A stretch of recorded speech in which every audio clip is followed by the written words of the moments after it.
یہ آج کی کہانی کا عنوان ہے جن اور انسان قسط نمبر 7۔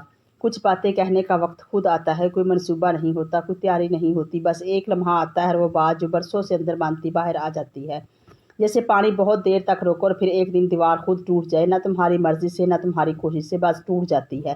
صبح کی بات ہے، ابو دفتر جا چکے تھے، زین اسکول، سلیم ماموں باہر گئے تھے، کہا تھا پرانے بازار سے کچھ لینا ہے۔ گھر میں صرف نور اور امی تھی۔ نور باورچی خانے میں آئی، امی برتن دھو رہی تھی، پیٹھ نور کی طرف، کندھے جھکے ہوئے، ہاتھ پانی میں۔ نور نے چائے کا پانی چڑھایا، خاموشی سے، پھر رکی اور کہا، امی مجھے آپ سے بات کرنی ہے۔ امی کے ہاتھ رکے، برتن دھونے کا عمل ادھورا چھوٹ گیا، مگر انہوں نے پلٹ کر نہیں دیکھا۔ کیا بات ہے نور، آپ جانتی ہیں کیا بات ہے؟ خاموشی، پھر پانی کے نل کی ہلکی آواز، نور۔ امی نور آگے آئی، امی کے قریب، ان کے پاس۔ مجھے پتا ہے، آپ کو سب معلوم ہے، نانی نے بتایا تھا اس حویلی کے بارے میں، اذلان کے بارے میں، پیش گوئی کے بارے میں۔ امی کے کندھے کانپے، ایک بار آہستہ سے مگر کانپے۔ تم نے، وہ آہستہ سے بولی، تم نے کیسے جانا؟ سلیم ماموں نے بتایا۔ امی نے نل بند کیا، آہستہ سے، بہت آہستہ سے پلٹی۔ نور نے پہلی بار امی کا وہ چہرہ دیکھا جو وہ ہمیشہ چھپاتی تھی، تھکا ہوا، ڈرا ہوا، وہ چہرہ جو ایک ماں اس وقت بناتی ہے جب وہ ڈر کو بچوں سے دور رکھنے کی پوری کوشش کر رہی ہو اور پھر بھی جانتی ہو کہ ناکام ہو رہی ہے۔ نور، امی کی آواز بھاری تھی، تم ان سب سے دور رہو۔ میں، امی، نور نے ان کا ہاتھ تھاما، میں پہلے سے اس سب میں ہوں، دور رہنے کا وقت گزر گیا۔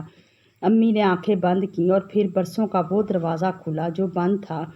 نور نے کہا، وہ باورچی خانے سے نکل کر بیٹھک میں آئیں، دونوں سامنے بیٹھی، ماں اور بیٹی، مگر آج برابر کی سطح پر۔ تمہاری نانی نے مرنے سے 3 دن پہلے مجھے بلایا تھا، امی نے شروع کیا، آواز آہستہ، سوچی میں سمجھی وہ کچھ وصیت کریں گی، گھر کی باتیں کریں گی، مگر انہوں نے جو بتایا، رکیں۔ کیا بتایا؟ انہوں نے بتایا اس حویلی کے بارے میں، اذلان کے بارے میں، پیش گوئی کے بارے میں۔ امی کی آواز میں ایک کپکپاہٹ آئی اور انہوں نے کہا کہ یہ سب ختم کرنا ہوگا، اس خاندان میں سے کوئی ایک کو یہ کام کرنا ہوگا۔ انہوں نے آپ کو نہیں کہا یہ کام کریں، کہا تھا۔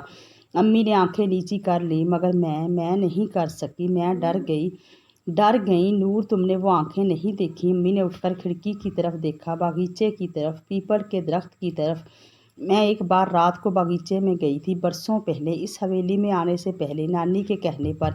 انہوں نے کہا تھا ایک لمحے کے لیے ملنا ہے۔ نور نے سانس روکا، اور میں نے وہاں کچھ محسوس کیا، کوئی موجودگی۔ آواز نہیں آئی، شکل نہیں دیکھی، بس ایک احساس تھا، اتنا بھاری، اتنا پرانا کہ میں بھاگ آئی۔ امی کی آواز سرگوشی بن گئی، اور اس رات کے بعد میں نے فیصلہ کیا کہ میں اس سب سے کوئی تعلق نہیں رکھوں گی۔ نانی کو معاف کرنا، انہیں بتانا کہ میں نہیں کر سکتی، یہ بھی نہیں کر سکی۔ نور نے امی کو دیکھا، ان کی پیٹھ، ان کے جھکے ہوئے کندھے، اور پھر ابو نے یہاں آنے کا فیصلہ کیا۔ میں نے روکنے کی کوشش کی، بہت کی۔ امی نے پلٹ کر نور کی طرف دیکھا، آنکھیں بھری ہوئی تھی مگر آنسو نہیں گرے۔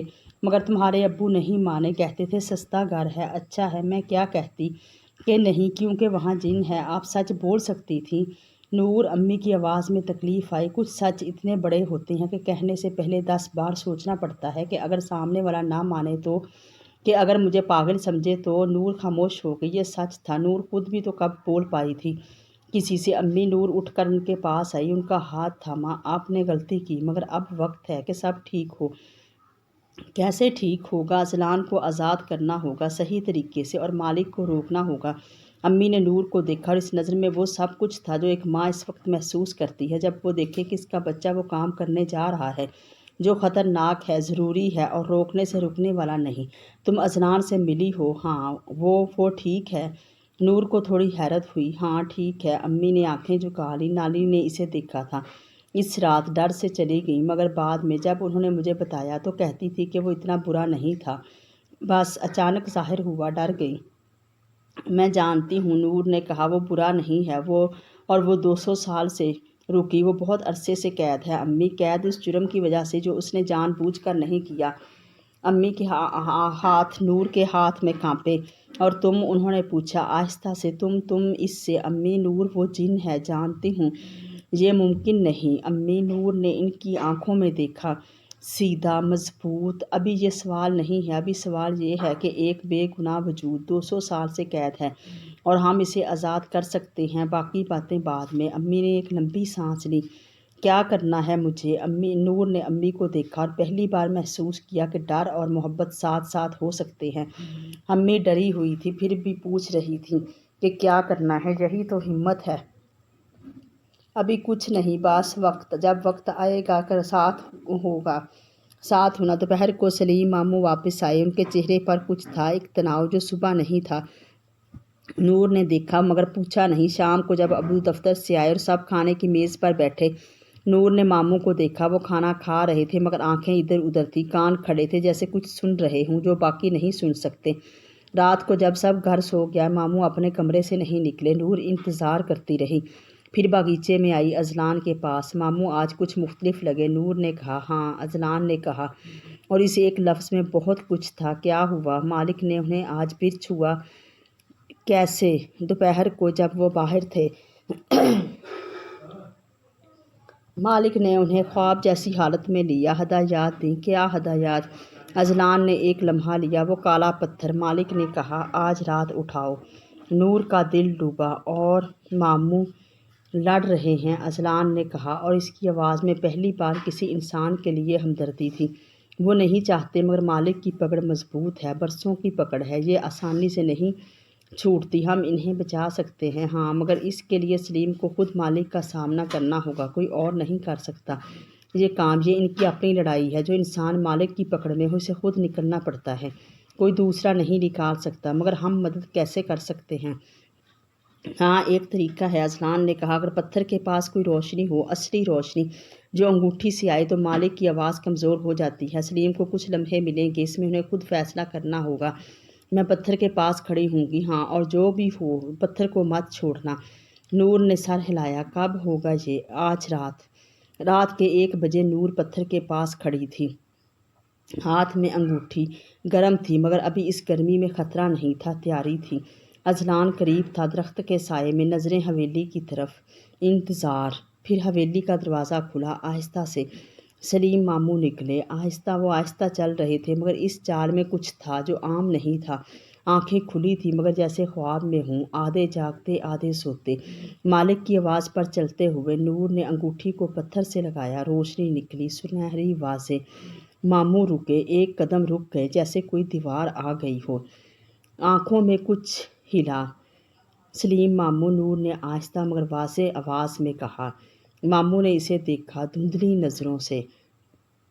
نور، میں یہاں ہوں، آپ یہاں کیوں آئے؟ ماموں نے نیچے دیکھا، پتھر کی طرف، ہاتھ اٹھا۔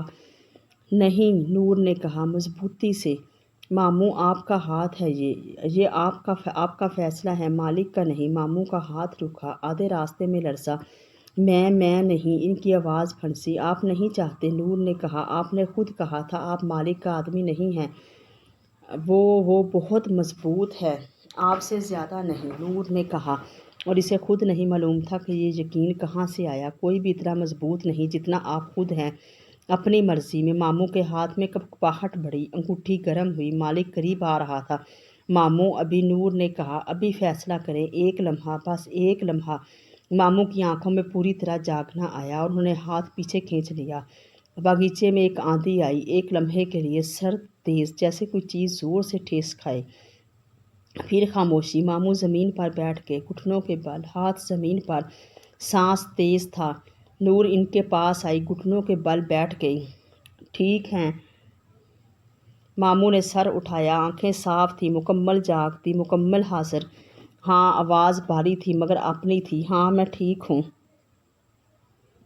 نور نے ان کا بازو پکڑا، سہارا دیا اٹھنے میں۔ ماموں کھڑے ہوئے اور پہلی بار نور نے دیکھا کہ ان کی کمر سیدھی تھی۔ وہ جھکاؤ جو پہلے تھا، وہ بوجھ کم تھا، کچھ کم ہوا تھا۔ شکریہ، ماموں نے کہا۔ نور کو دیکھ کر، اپنے آپ کو دیجیے، نور نے کہا، میں نے کچھ نہیں کیا، آپ نے کیا۔ ماموں مسکرایا، وہ پرانی تھکی مسکراہٹ نہیں، ایک نئی مسکراہٹ جو شاید برسوں میں پہلی بار چہرے پر آئی تھی۔ ماموں اندر گئے سونے۔ نور باغیچے